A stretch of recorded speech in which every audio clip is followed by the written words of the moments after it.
And a good Monday morning to you. Welcome into the Nick Craig Show, streaming live this morning on YouTube, Rumble, X, and Facebook. Don't forget that you can take the show with you 24/7 on demand by checking out the Nick Craig Show in your favorite podcast app. You can also listen online by visiting the website nickcraig.com. Our show this morning is brought to you in part by the good folks over at the Law Group. Visit them online at lawgroupnc.com. The title of this morning's show is an interesting one. The title is We Are Not the Same. And in watching the reaction of the political assassination, which is exactly what it was, of Charlie Kirk, which of course, as you're well aware, unfolded last Wednesday in Utah, has really shown to me that there is a huge, massive, fundamental difference between the left and the right. And of course, Democrats over the last 4 or 5 days have been jumping in front of cameras, have been trying to put out press releases with Republican groups, and you've got Democrat and Republican groups putting out joint statements, trying to do everything that they can to make it seem as if they're not the ones that are responsible for this kind of violence. Folks, we are not the same. We'll get into the killer. We'll get into the individual who was taken into custody on late Thursday night. It was announced on Friday. We'll get into that in a minute, but I wanted to show you a video before we started with any of this. This is at a memorial that was happening outside of the Turning Point USA headquarters, which is in Phoenix, Arizona, yesterday afternoon. As is pretty common when you've got individuals, especially very popular people that die, that are killed. You have memorials that take place. That's nothing new. That's nothing that you've not seen before. And often, especially if they're a very prominent individual, you'll see an area lined with flowers and candles and pictures and things of that nature to memorialize that individual. And that's exactly what has happened outside the office of Turning Point USA, their global headquarters in Phoenix.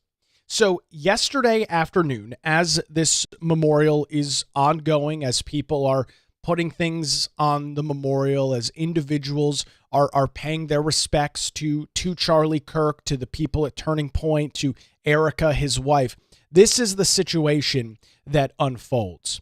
You have got an individual who runs through the memorial, kicking, stomping, and destroying the memorial that is set up for Charlie Kirk.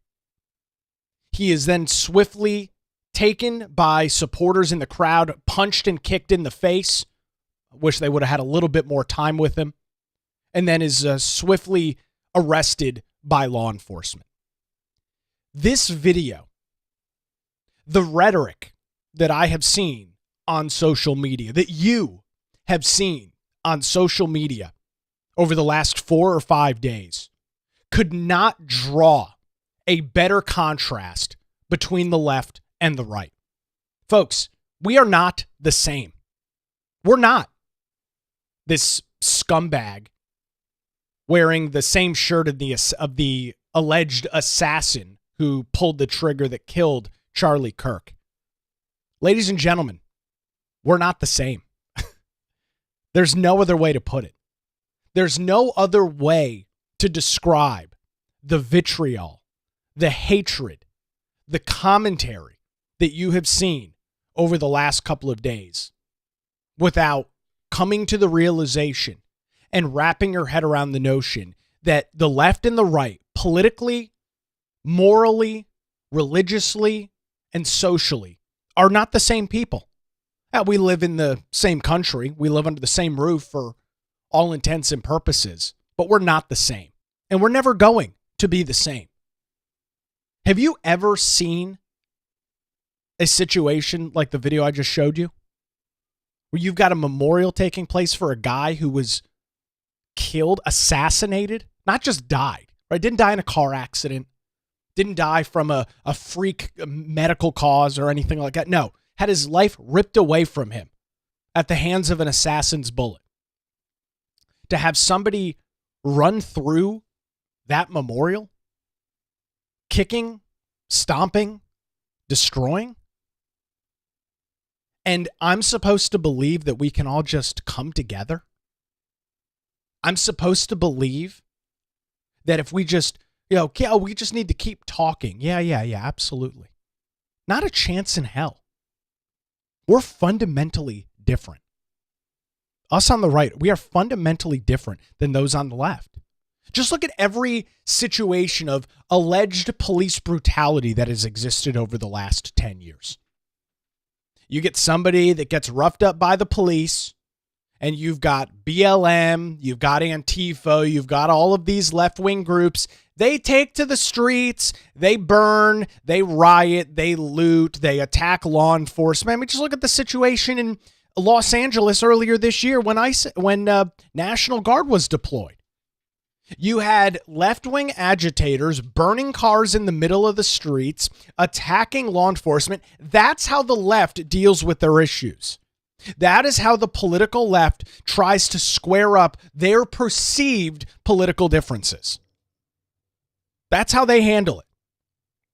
One of our guys in Charlie Kirk was politically assassinated last Wednesday. What did you not see happen? There was no rioting. There was no looting.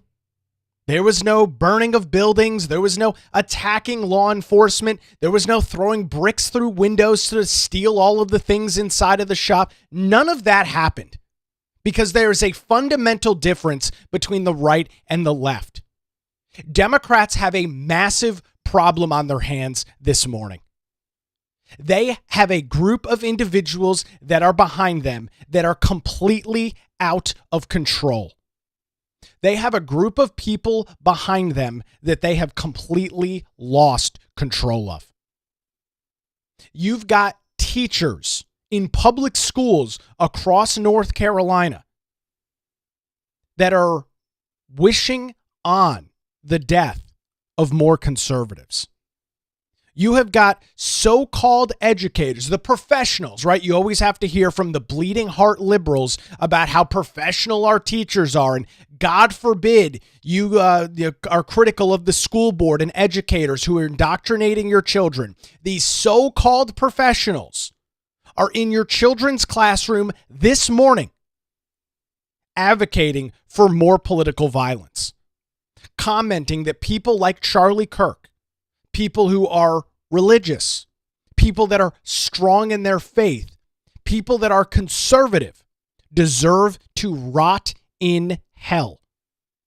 That is just one of the many comments from a public school teacher in the state of North Carolina. That comes courtesy of the Wake County public school system. So if you and your family happen to be conservative, happen to be somewhat strong in your faith, it is a fair conclusion to draw that if you and your child are lucky enough to have that teacher, that they believe that you deserve to rot in hell. These are the so-called professionals that Democrats want us to believe. These are the so-called educators that you're not allowed to criticize. You show up to a school board meeting to voice your concern. You show up to a school board meeting to say, I'm not really okay with this indoctrination. Oh, you're a Nazi. You're a book banner. You're a fascist. You just need to trust the professionals. Folks, we are not the same. The reaction to the death of Charlie Kirk has arguably been one of the most disturbing things that I have ever seen. People say screwed up things, and people do screwed up things all the time. I have never witnessed a situation unfold where you have got so many people on one side of the political aisle that are cheering on violence, death, and destruction. And it's why I make the point to you this morning that those on the political left, they've got a major problem at their hands. But now, of course, again, Democrats, as I noted, they're running to TV cameras. They're running to social media to put out comments and say, we do not condone political violence. Meanwhile, their supporters, meanwhile, the people behind them are cheering it on. The people behind them are hoping and wishing, and in some cases, actively pushing forth an agenda that will lead to more bloodshed of those on the political right. President Trump commented on this yesterday about some of these left-wing groups, these left-wing organizations, talking about the unbelievably vitriolic and hateful commentary that you have seen after somebody, again, didn't just die, but was killed for his beliefs, killed because of his faith, killed because of his political ideology. Of course, this is taking place on the tarmac, so the audio's a little bit tough to hear, but this is President Trump yesterday. Take a listen. We have to be careful. When we attack people, we have to be careful. You mentioned Charlie Kirk, sir. What organizations on the left do you anticipate investigating? You talked about this last week. Well, the problem is on the left. If you look at the problem is on the left. It's not on the right, like some people like to say on the right. The problem we have is on the left. And when you look at the agitators, you look at the scum that speaks so badly of our country, the American flag burnings all over the place, that's the left, that's not the right. Do you plan on investigating? We'll see. We'll be announcing. They're already under investigation. You know, they're already under major investigation.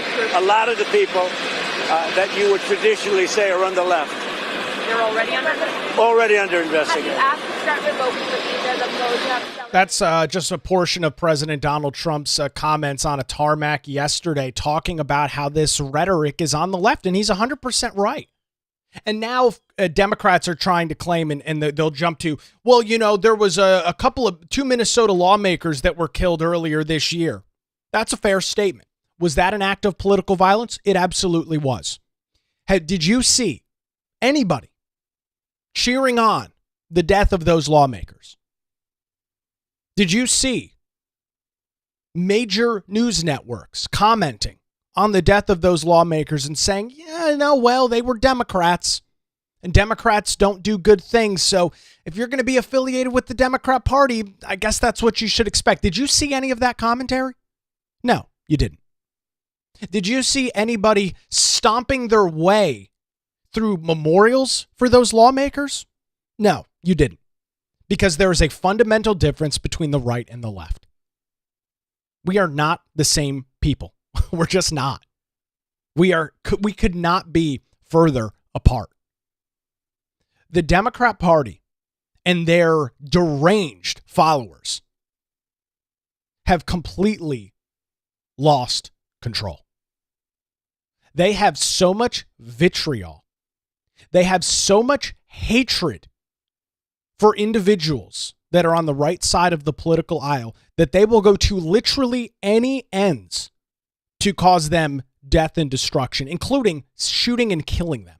And that is a normal thing on the left. That is something that is being now cheered on by so-called professionals like the educators in our public school systems. If you needed any more reason to pull your kids out of public school, if you needed any more reason to find an alternative, the Opportunity Scholarship Program, homeschooling, private school, charter schools. Hopefully this is a wake-up call for more parents across the country. This is not the kind of rhetoric that your children need to see. We are not the same.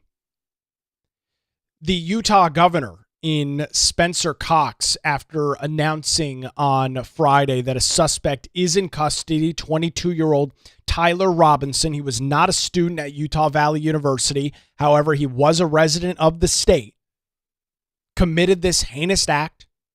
Now, innocent until proven guilty. There will be a trial. We will go through this whole process. Unlike all of these other cowards on the left, he didn't shoot and kill himself. So there will be a trial. He apparently this morning is under very close surveillance to make sure that that doesn't happen. And investigators announced on Friday that he had writings on bullet casings with phrases like, "Hey, fascist, catch," references to an Italian World War II anti-fascist song, and messages on Discord and other social media platforms talking about the animosity that he felt towards people like Charlie Kirk, like Donald Trump, and like every single Republican and conservative in America. The Utah governor handled this incredibly well at the press conference on Friday. I don't really think this got as much play as it deserves. I want to listen to a few minutes here of Spencer Cox. That's the governor of the state of Utah.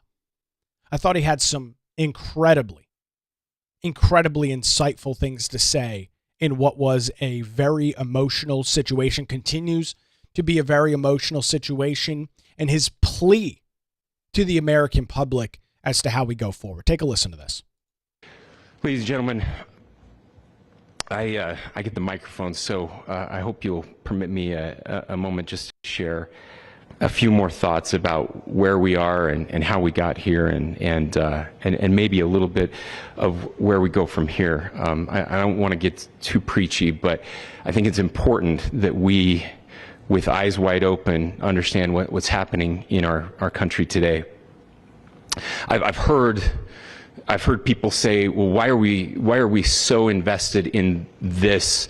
There's violence happening all across our country, and violence is tragic everywhere. And every life taken is a child of God who deserves our love and respect and dignity. This is certainly about the tragic death, political assassination of Charlie Kirk. But it is also much bigger than an attack on an individual. It is an attack on all of us. It is an attack on the American experiment. It is an attack on our ideals. This cuts to the very foundation of who we are, of who we have been, and who we could be in better times. Political violence is different than any other type of violence for lots of different reasons. One, because in the very act that Charlie championed of expression, that freedom of expression that is enshrined in our founding documents, in having his life taken in that very act, makes it more difficult for people to feel like they can share their ideas, that they can speak freely. We will never be able to solve all the other problems, including the violence problems that people are worried about, if we can't have a clash of ideas safely and securely. Especially those ideas with which you disagree. That's why this matters so much. Over the last 48 hours, I have been as angry as I have ever been, as sad as I have ever been. And it was, as anger pushed me to the brink, it was actually Charlie's words that pulled me back. I'd like to share some of those. And specifically right now, if I could, I need to talk to the young people in our state, in my state, and all across the country. As President Trump reminded me, he said, you know who really loved Charlie? The youths. And he's right. Young people loved Charlie, and young people hated Charlie. And Charlie went into those places anyway. And these are the words that have helped me. Charlie said, when people stop talking, that's when you get violence. He said, the weak can never forgive. Forgiveness is the attribute of the strong. The only way out of the labyrinth of suffering is to forgive. Welcome without judgment, love without condition, forgive without limit. He said, always forgive your enemies. Nothing annoys them so much.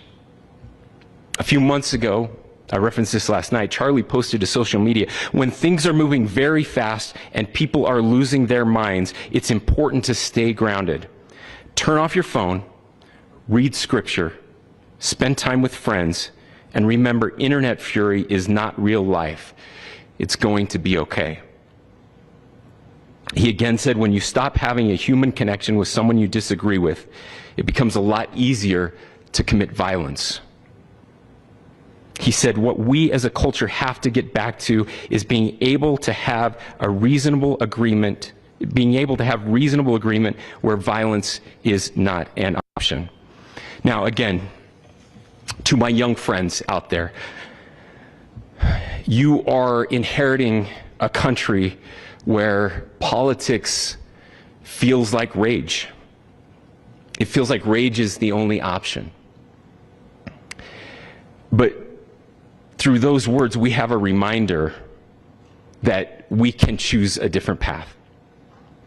Your generation has an opportunity to build a culture that is very different than what we are suffering through right now. Not by pretending differences don't matter, but by embracing our differences and having those hard conversations. I think we need more moral clarity right now. I hear all the time that words are violence. Words are not violence. Violence is violence. And there is one person responsible for what happened here. And that person is now in custody and will be charged soon and will be held accountable. And yet, all of us have an opportunity right now to do something different. I want to thank my fellow Utahns. The governor, that's Utah Governor Spencer Cox, talking about how we have the opportunity to do different.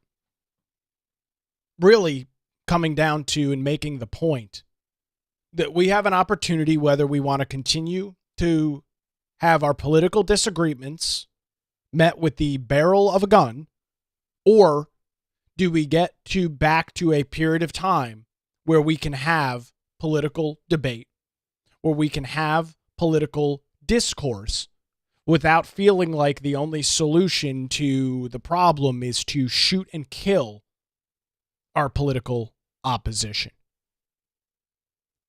And so really this is going to be a problem for the left to have to answer.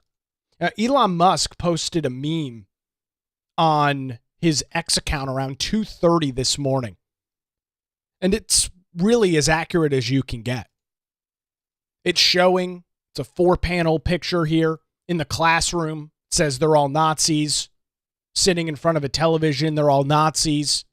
At a concert with all of these left-wing musicians saying Republicans are all Nazis. And then finally, an individual with a rifle saying they're all Nazis. And that really is the question that Democrats are going to have to ask themselves. Hopefully they've been doing so over the last couple of days, but are going to have to ask themselves going forward. Do I think that those on the political left that spew this kind of nonsense are responsible for the killing of Charlie Kirk? No. I believe the person responsible is in custody. He is a 22-year-old person. Do I believe that? I'm not going to say there's blood on their hands. I'm not going to borrow some stupid leftist term. Are they responsible? No. Did they play a part? Absolutely they did. Did they play a part in the divide that exists in the American system right now? They absolutely did. With their rhetoric, with their phrases, with their words, they absolutely did. I'm not going to play this entire thing for you, but I caught this over the weekend. It's about a 6-minute clip of media over the last couple of years talking about people like Donald Trump, people like Charlie Kirk, and people like you and me that want a safe and secure America. People like you and me that believe that America is the greatest governmental experiment that has ever existed. And this is what the media, this is what Democrats think about you, and this is what they think about me. Just a couple of minutes. We have to start calling his supporters racist as well. That MAGA symbol has come to represent something. It is the new Nazi symbol. It is the new hood. Because they're not a party. right? They're Sinn Féin to the IRA. They're the PLO to Hamas. They're a dime store front for a terrorist movement. The Republican Party is basically a domestic terrorist cell at this point, and they should be treated as such. There are elements of the GOP that are starting to look like the jihadists. Not a political party. They're a white nationalist movement. They're a fascist threat to our nation. That's not hyperbolic. That's academic. Would have once seemed hyperbolic, but it increasingly does feel like the Republican Party has become a death cult, and it's all about Donald Trump. There is no alternative right now because the Republican Party project today is a fascist authoritarian project. Fact is, Republicans in Congress are still in the grip of the ultra MAGA agenda. Party of dupes, party of knuckleheads, party of weirdos, party of freaks. So that is a simple message. And underneath that, it's the party of nothing. It has become an authoritarian embracing cult. It is fascist. We take an oath to protect and defend the Constitution from all enemies, foreign and domestic. And sadly, the domestic enemies to our voting system and our honoring our Constitution are right at 1600 Pennsylvania Avenue with their allies in the Congress of the United States. Trump's modern-day Gestapo is scooping folks up off the streets. They're in unmarked vans, wearing masks, being shipped off to foreign torture dungeons. No chance to mount a defense, not even a chance to kiss a loved one goodbye, just grabbed up by masked agents, shoved into those vans, and The old films of the Gestapo grabbing people off the streets of Poland, and you compare them to those nondescript thugs who grabbed that student, that graduated student, it does look like a Gestapo operation. You know, my dad served in Second World War. He fought the Nazis in Northern Africa. He fought the Nazis on the Italian peninsula. And I think he's looking down right now and he's happy that I'm fighting today's Nazis. Because if we just roll this clock on the wall back 75 years, we'd be looking at a time in Nazi Germany where people ran around with signs like this new ICE sign that says, report all foreign invaders to ICE, with Uncle Sam there holding up the sign. This could have been a Gestapo member 75 years ago. Report all Jews. It's not just that Donald Trump poses a threat to democracy. It's that Donald Trump only cares about himself. This is a populist looking to serve his own interests and harm other people and dismantle our democracy and make it just about himself. This is a guy who's doing it on behalf of Putin. Do you think Trump cares about any of his supporters? I think he's only ever cared about himself. He's still a greasy pig. He's still a greasy pig. He said that a hallmark of strongman leaders is they don't care about their followers. Loathes Donald Trump. Things like a lunatic and a criminal, someone corrupt who's bankrupted people. That the goal for all of us to save our republic has to be to keep Donald Trump far away, make sure he never gets anywhere near the Oval Office again. The threat. So there you go. You don't need to listen to the other 3 or 4 minutes of it. It's the same thing. Over and over again, talking head after talking head, pundit after pundit, elected official after elected official, all making the same quotes, all making the same comments. Donald Trump, the MAGA movement of which Charlie Kirk was not only a part of, but a large part of, one of the major leaders in that movement with his political organization, Turning Point USA. According to those on the left, just backing it up with receipts, folks, you are a member of the Gestapo, you are a racist, you are a Nazi, you are a fascist, you are an authoritarian.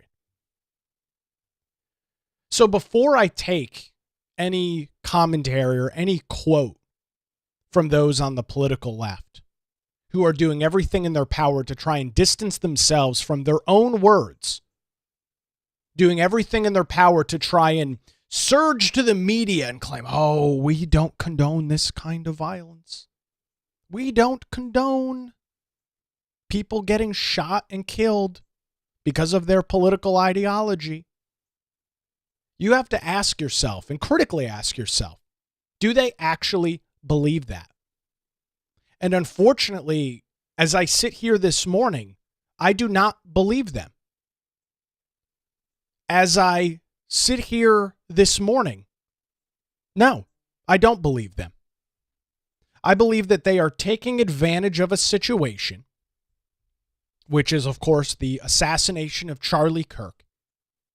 And they are trying to distance themselves from their own dangerous, out of control, ridiculous rhetoric, which radicalizes people to the point where they believe they are justified in killing their political opposition. I'm talking about mainstream media, and I'm talking about elected Democrats. The Chuck Schumers talking about releasing the whirlwind of hell on people like Brett Kavanaugh, who just happened to have the audacity to become a Supreme Court justice. Only for then months later, an individual to show up outside of Kavanaugh's house in Washington, D.C. with a gun. I'm talking about the Maxine Waters of the world, who encourages her base, encourages Democrats to get in the face of Donald Trump and his allies, harass them, whether you've heard her stupid quote before, whether they're at dinner, they're at the they're getting gas, they're out shopping, get in their face. That's the rhetoric from the left. They're not going to be, I'm not going to let them run away from that rhetoric by releasing a joint statement with a Republican group and say, oh, we absolutely stand against political violence. Bullshit. You don't. You don't call your political opposition fascists, Nazis, authoritarians, dictators, and then be able to brush your hands clean by saying, we don't support, we don't condone political violence. You don't get to do that. For the better part of a decade now, the media, higher education, hell, even the K through 12 public school systems have been indoctrinating individuals into the belief, into the thought that folks on the right are an existential threat to the existence of the United States of America. How many times have you heard threat to democracy? If I had a penny for every single time some just ridiculously stupid comment was made by those on the left about Donald Trump being a threat to democracy, I'd be a billionaire. I'd be flying around in my private Lear jet. That's all they've said for a decade. He's a threat to democracy. Anybody that supports him, threat to democracy. He's a fascist. He's an authoritarian. He's a dictator. He's a racist. He's a Nazi. Over and over and over again. You don't get to wash your hands clean of that by releasing a statement. You need to change your rhetoric. You need to change the things that you say. I talked about this on Friday, but I'll restate it again because it's important.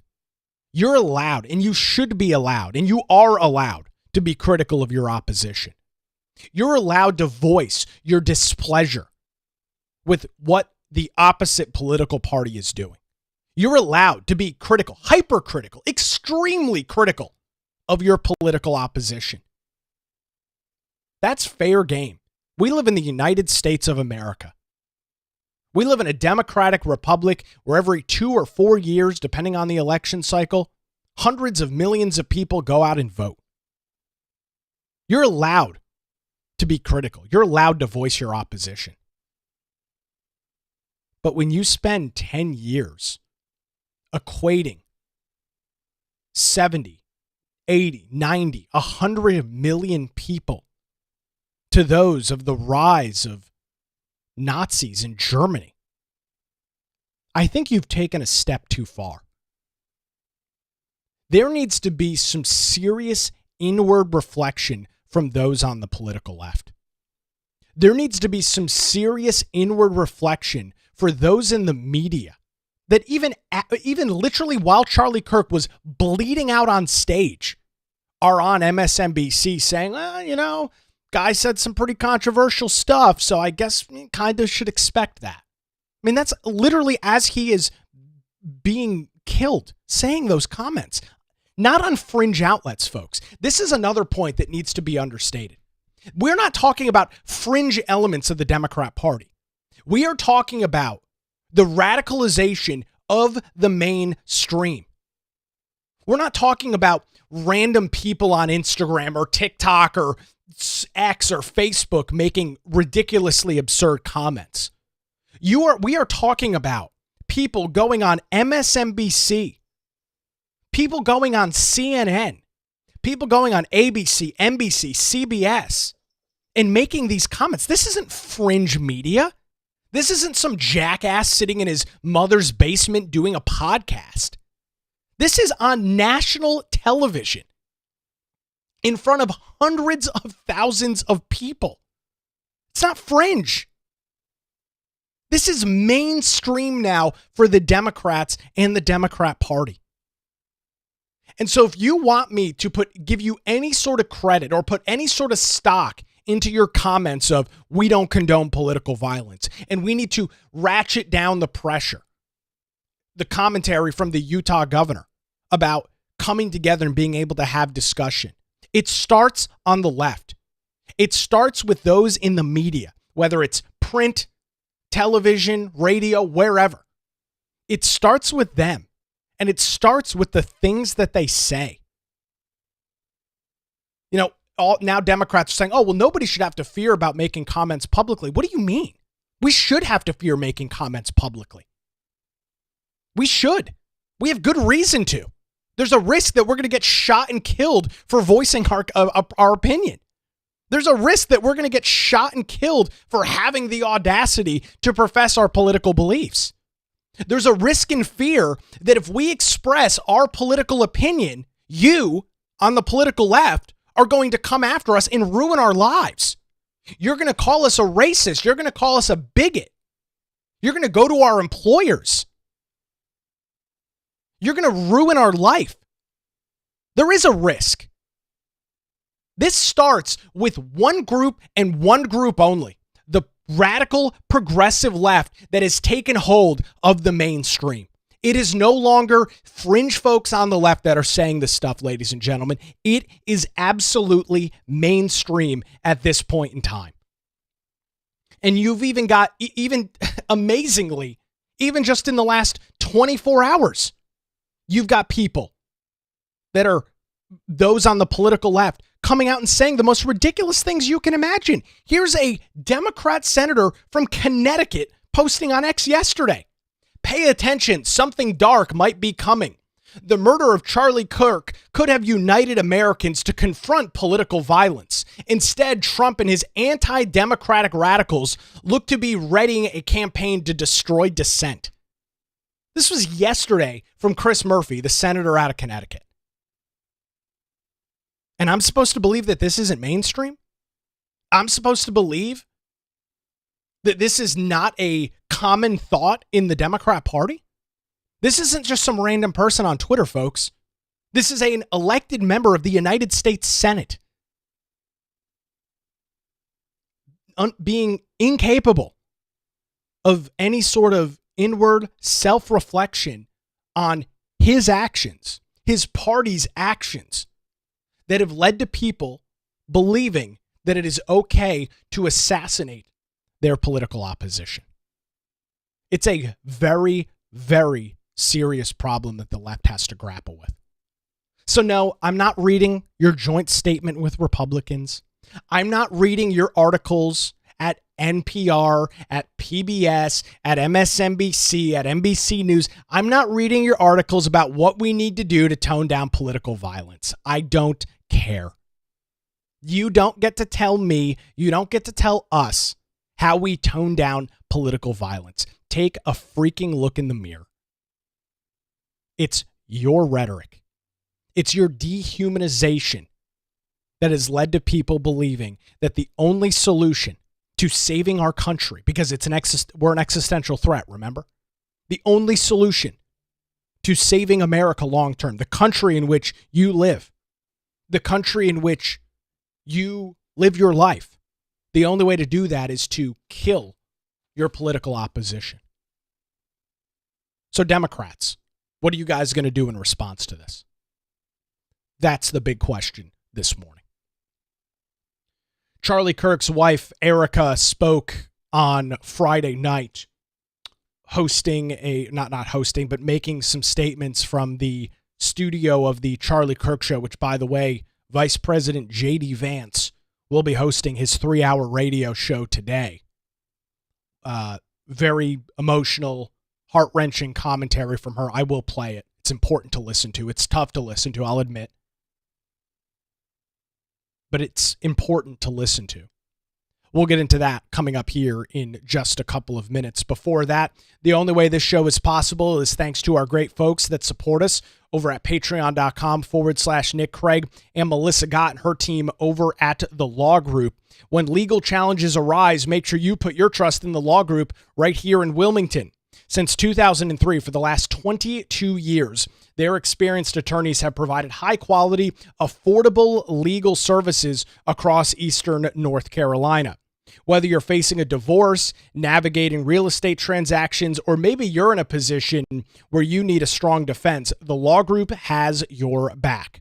Their dedicated team ensures your questions are answered and issues are resolved as quickly as possible.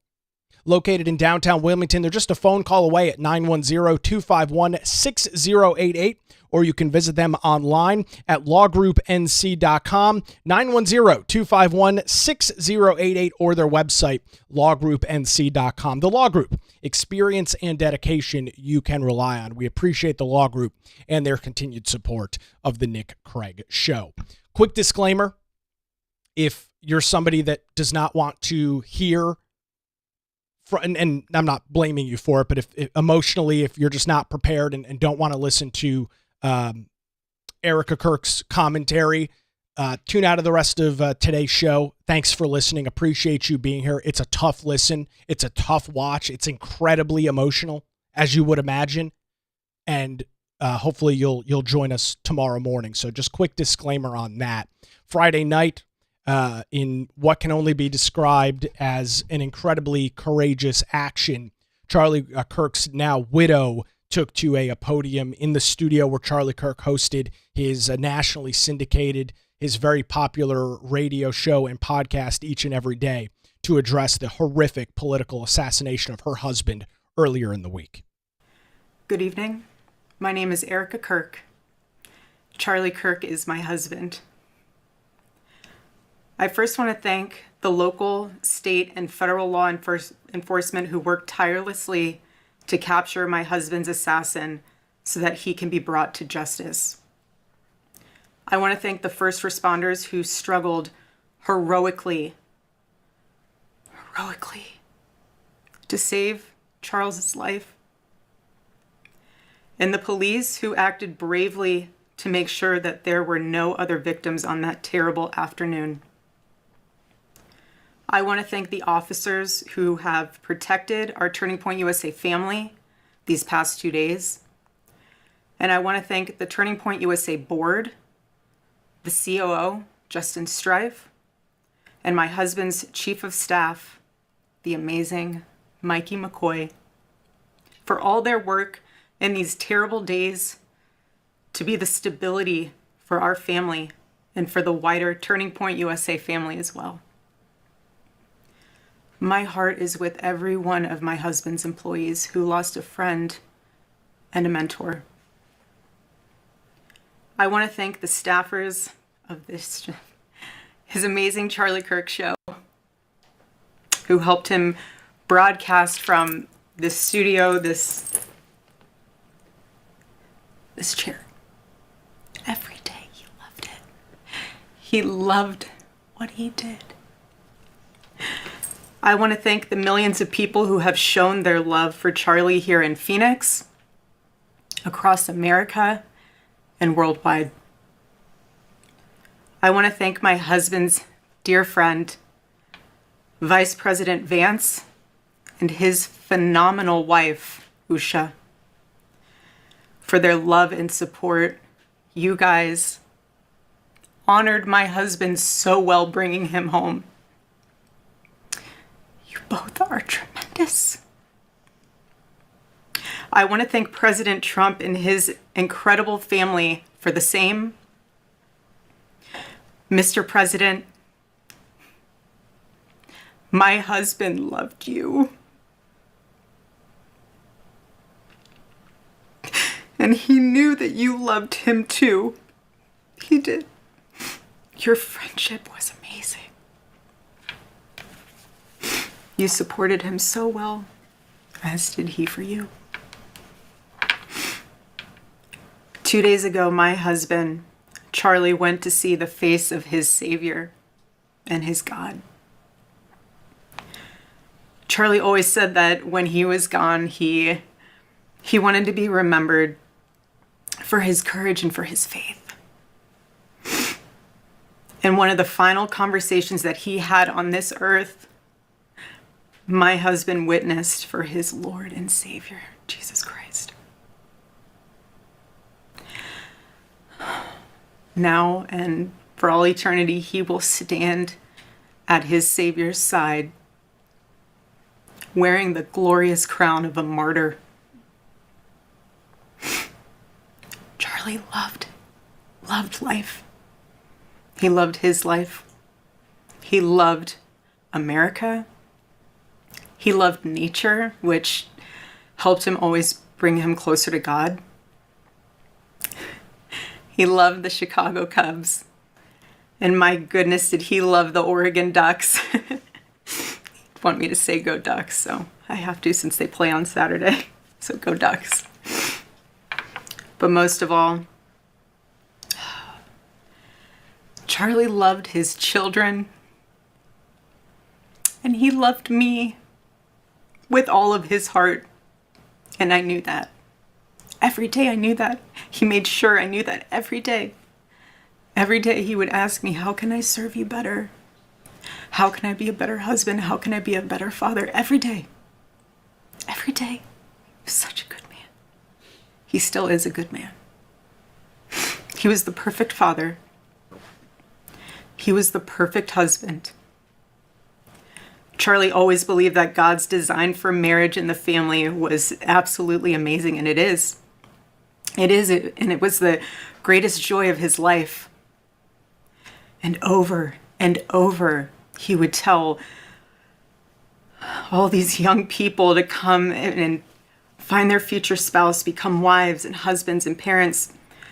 And the reason why is because he wanted you all to experience what he had and still has. He wanted everyone to bring heaven into this earth through love and joy that comes from raising a family. It's beautiful.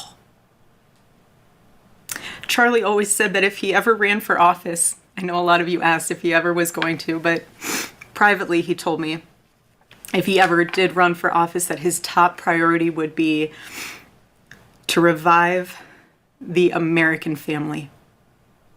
That was his priority. One of Charlie's favorite Bible verses was Ephesians 5, verse 25. Husbands, love your wives as Christ loved the church and gave himself up for her. My husband laid down his life for me, for our nation, for our children. He showed the ultimate and true covenantal love. I will never, ever have the words to describe the loss that I feel in my heart. I honestly have no idea what any of this means. I know that God does, but I don't. But Charlie, baby, I know you do too. I know you do. So does our Lord. And our world is filled with evil. But our God, you guys, our God is so good. He's so incredibly good. And we know that for those who love God, all things work together for good, for those who are called according to his purpose. Already I have seen the worldwide outpouring of love for my husband. I've heard the testimonies from people my husband inspired to get married, to start families, to seek out a relationship with God. It's the most important one of all.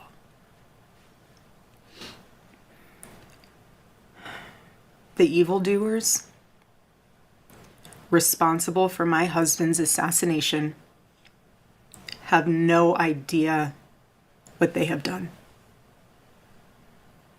They killed Charlie because he preached a message of patriotism, faith, and of God's merciful love. they should all know this. If you thought that my husband's mission was powerful before, you have no idea. You have no idea what you just have unleashed across this entire country and this world. You have no idea. You have no idea the fire that you have ignited within this wife. The cries of this widow will echo around the world like a battle cry.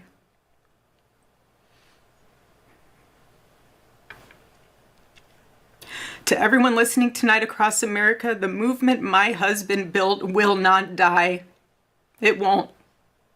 I refuse to let that happen. It will not die. All of us will refuse to let that happen. No one will ever forget my husband's name, and I will make sure of it. It will become stronger, bolder, louder, and greater than ever.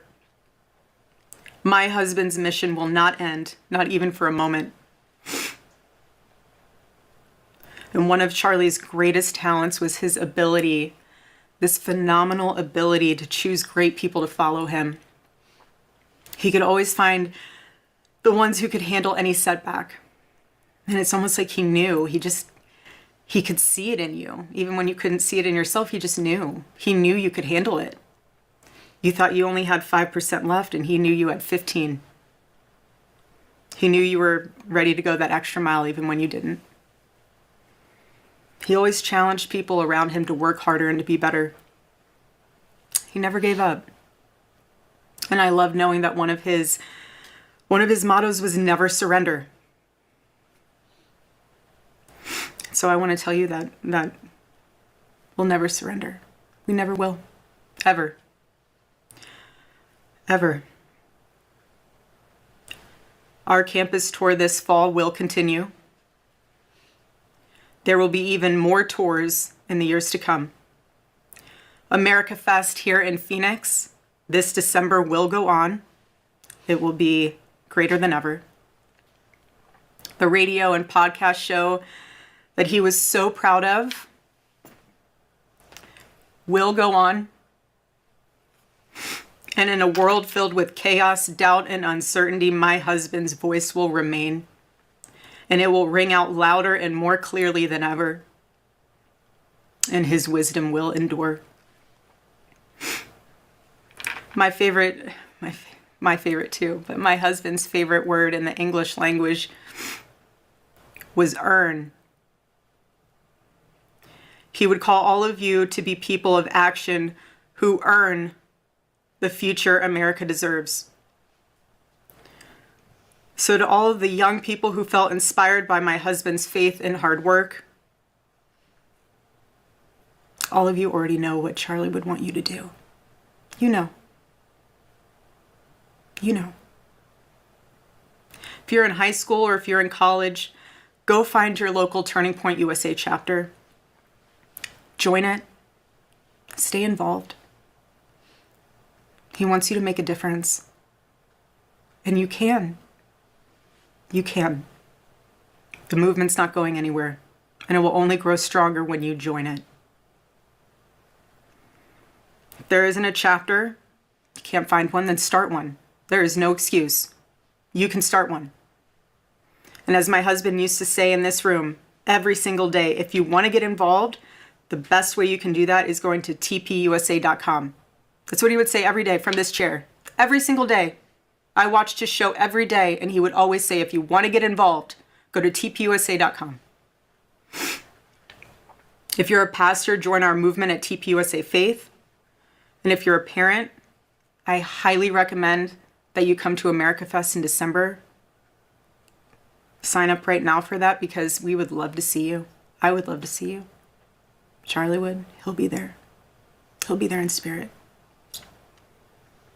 Bring your kids, bring your family. But most important of all, if you aren't a member of a church, I beg you to join one. A Bible-believing church. Our battle is not simply a political one. Above all, it is spiritual. It is spiritual. The spiritual warfare is palpable. Charlie loved his Savior with all of his heart, and he wanted every one of you to know him too. He wanted everyone to know that if they confess the Lord Jesus Christ who rose from the dead, then they will be saved. Hear me when I say this, nobody is ever too young to know the gospel. Nobody. Nobody is ever too young to get involved with saving this beautiful country, this country my husband loved and still loves. And nobody is ever too old either. There's no age limit. I know my husband is still here. He's watching over us. I don't remember the last time I slept. I couldn't sleep last night. And Charlie, baby. Charlie, I promise I will never let your legacy die, baby. I won't. I promise I'll make Turning Point USA the biggest thing that this nation has ever seen. I promise. Charlie, I love you. I love you, baby. Rest in the arms of our Lord as he blankets you with the words I know your heart always strived to hear. Well done, my good and faithful servant. When I got home last night, Gigi, our daughter, just ran into my arms. And I talked to her and she said, Mommy, I missed you. I said, I miss you too, baby. She goes, where's Daddy? What do you tell a 3-year-old? She's 3. I said, baby, Daddy loves you so much. Don't you worry. He's on a work trip with Jesus, so he can afford your blueberry budget. And my goodness, am I so humbled to witness Charlie, you alongside Jesus right now, doing what you always want to do, baby. Making heaven crowded, right? That's what it's all about. Making heaven crowded. I can't wait to see you again one day. Thank you all again who love my husband, who supported him, who wrote him an email every single day during his radio show. He read all of them. All of them.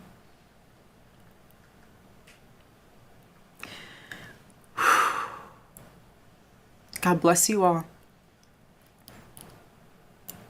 And may God bless America. The very emotional and heartfelt words of Erica Kirk, Charlie's wife, now widowed. And I'll end the show the way that I opened it. We are not the same. No calls for violence. No calls for retribution. No calls to take to the streets and burn down your local city. No calls to attack law enforcement. None of that. Turning to faith, turning to the church, and turning to action to save and protect our country. Charlie Kirk, a massive political icon, assassinated in a politically targeted attack. No violence, no looting, no rioting, no burning of buildings, none of it. We are not the same. Thanks for joining us this Monday morning. We will do it again tomorrow, 7 a.m., YouTube, Rumble, X, Facebook, and of course 24/7 wherever you get your podcast. Thanks to our good friends over at the Law Group that make this possible each and every weekday morning. LawGroupNC.com is their website. We'll see you coming up tomorrow morning right here on the Nick Craig Show.